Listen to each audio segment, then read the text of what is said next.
Hello everyone, আসসালামু আলাইকুম। Welcome to my channel myself cooking.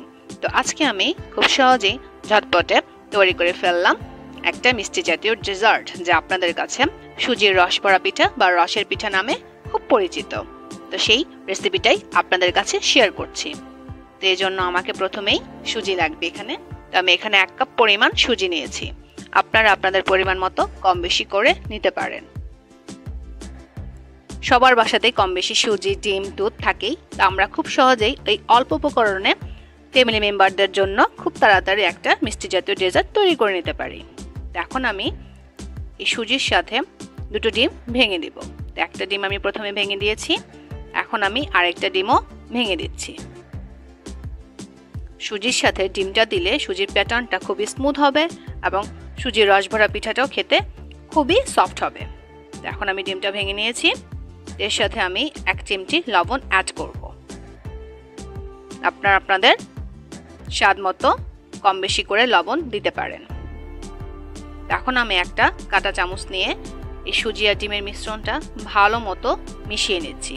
এটা সম্পূর্ণ আপনার হাতের উপর ডিপেন্ড করে, যেহেতু এটা হাত দিয়েই কাঁটা চামচের সাহায্যে ভালো মতো মিশিয়ে নিতে হবে। আপনি অন্য কোনো স্পুন দিয়েও করতে পারেন। এই তো আমার প্যাটার্নটা একদম রেডি। আমি এখানে একটু লিকুইড রেখেছি যেন আমার সুজির রসভরা পিঠাটা খেতে খুবই তুলতুলে নরম সফট হয়, মুখে দিলেই মিশে যায়। আপনারা এখানে একটু বেশিও সুজি নিয়ে ঘন করতে পারেন, তাতে আপনার একটু শক্ত হতে পারে সুজির রসভরাটা।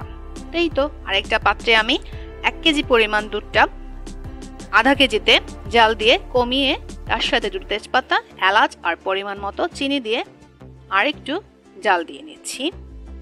আরেকটা পাত্রে আমি তেল গরম করতে দিয়ে দিয়েছি। সেখানেই তো সুজির রসবরা পিঠাগুলো একটা একটা করে বড়াগুলো আমি দিয়ে দিচ্ছি। দেখতেই পাচ্ছেন, যেহেতু আমার প্যাটার্নটি একটু লিকুইড ছিল তাই বড়াগুলো এরকম ফুলে ফেপে পড়ে উঠেছে। আপনারটা যদি অন্যরকম ঘন হয়, সাইজ অন্যরকম হবে। এই তো দেখতে পাচ্ছেন খুব সুন্দর মতো হয়ে এসেছে, ফুলে গেছে, সফট স্মুথ হয়ে আসবে এগুলো যখন আমি দুধে ভেজাবো।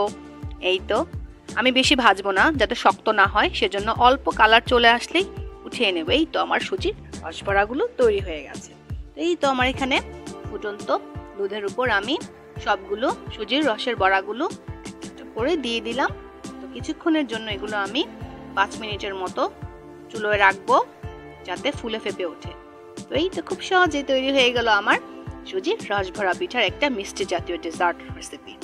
আপনারাও এটা খুব সহজে বাসায় ট্রাই করতে পারেন। সেজন্য অবশ্যই আমার চ্যানেলের সাথে থাকবেন, লাইক, শেয়ার, কমেন্টস তো করবেনই, তার সাথে সাবস্ক্রাইব করবেন। তো আবারও হাজির হয়ে যাব অন্য কোনো রেসিপি নিয়ে। আল্লাহ হাফেজ।